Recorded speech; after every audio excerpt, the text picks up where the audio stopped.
हमारी आज की कहानी का शीर्षक है पुण्य की कीमत। बैसवारा राज्य में त्रिलोकचंद नामक एक राजा रहते थे। उनके एक ही पुत्र था। एक बार उनके राज्य पर पड़ोसी राजा ने आक्रमण कर दिया। राजा त्रिलोकचंद ने शत्रु का सामना किया, परंतु सेनापति के विश्वासघात के कारण पराजित हो गए। रानी और पुत्र के साथ राजा अपना राज्य छोड़कर भाग गए। वे वेश बदलकर जंगल में कुटीर बनाकर रहने लगे। राजा जंगल से लकड़ियाँ काटते, उसे बेचकर रानी और पुत्र का पालन करते। इसी प्रकार कुछ वर्ष बीत गए। गर्मी की ऋतु थी। एक दिन जंगल में भीषण आग लग गई। बचने के लिए राजा को किसी शहर की ओर भागना पड़ा। अब शहर में मजदूरी कर पेट पालने लगे। दुर्भाग्य से उस वर्ष वर्षा भी नहीं हुई। भीषण अकाल पड़ गया। ऐसे में राजा त्रिलोकचंद को काम मिलना बंद हो गया। वह रानी और पुत्र को छोड़कर मजदूरी की खोज में दूसरे नगर की ओर चल दिए। भटकते हुए वे अपने ही राज्य में जा पहुँचे।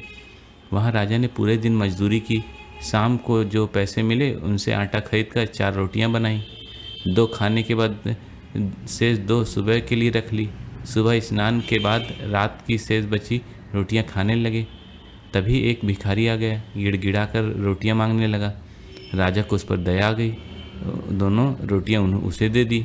स्वयं भूखे ही काम पर चले दिए। रास्ते में उन्होंने देखा कि नगर सेठ की कोठी पर भीड़ लगी है। उसका नौकर नगाड़ा पीटते हुए चिल्ला रहा है, यहाँ दान्य पुण्य खरीदा जाता है। अपने किए दान्य पुण्य बेचो, बदले में सोने की असरफियाँ ले जाओ। राजा ने नगर सेठ के सेवक से पूछा, क्या मैं भी अपना पुण्य बेच सकता हूँ? सेवक ने कहा, हाँ हाँ, आइए, सेठ जी ने से मिलिए। राजा उसके साथ कोठी के अंदर चले गए। वहाँ देखा कि एक बड़ा सा तराजू टंगा हुआ है। उसके एक पल्लड़े पर लोग अपने द्वारा किए गए दान पुण्य एक पर्ची में लिख कर रख रहे हैं। पर्ची के रखते ही पल्लड़ा झुक जाता है। दूसरे पल्लड़े में सेठ के उसके बराबर असरफियाँ तोल कर दे देता है। पुण्य बेचने वाला उसके वजन की असरफियाँ लेकर चला जाता है। सेठ दान पुण्य की पर्चियाँ उठाकर अपनी थैली में डाल लेता है। राजा ने भी एक पल्लड़े पर अपने किए पुण्य की पर्ची लिख कर रखी, पर पल्लड़ा झुका नहीं। उन्होंने दूसरी पर्ची लिखी और रखी, फिर भी कहते पल्लड़ा ज्यों का त्यों बना रहा।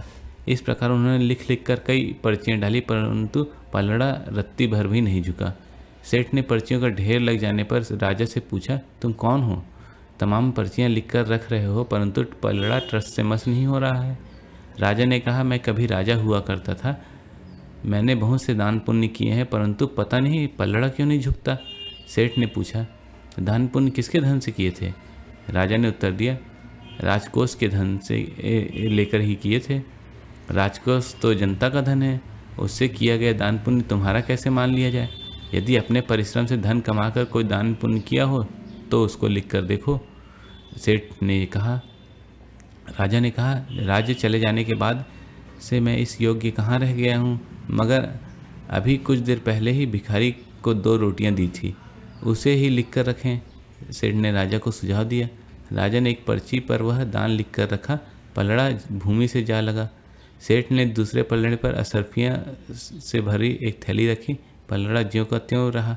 सेठ बहुत सी थैलियाँ रखता गया, परंतु पल्लड़े बराबर नहीं हो पाए। हताश होकर सेठ बोला, परिश्रम से प्राप्त की गई वस्तु के दान का कोई मूल्य नहीं हो सकता। इस पल्लड़े से जितनी थैलियाँ उठाकर ले जा सकते हो ले जाओ। राजा कुछ देर मौन खड़े रहे, फिर गंभीर स्वर में बोले, मैंने राजा के पद पर रहते हुए बहुत से दान पुण्य किए, पर वे बेकार गए। बड़ी मुश्किल से एक पुण्य प्राप्त हुआ है, मैं इसे बेचूंगा नहीं। यह कहकर राजा ने अपनी पर्चियाँ उठाकर रख ली और चले गए। उसी समय उन्होंने देखा कि सामने से 10-15 घुड़सवार तेजी से आ रहे हैं। वे जोर जोर से कह रहे हैं, महाराज त्रिलोकचंद की जय, महाराज त्रिलोकचंद की जय। घुड़सवार राजा के पास आ गए। राजा ने देखा वे सब तो उन्हीं के सैनिक हैं। वह अपने ही राज्य में हैं। सैनिक उन्हें पहचान गए। घुड़सवारों ने के प्रमुख ने घोड़े से उतरकर बताया, महाराज हम आपके वफादार सैनिक हैं। आपके चले जाने पर हम लोग दुश्मन के खिलाफ छुप छुप कर युद्ध करते रहे थे और हमने दुश्मन को भागने पर मजबूर कर दिया। चलिए अब सिंहासन को सुशोभित कीजिए।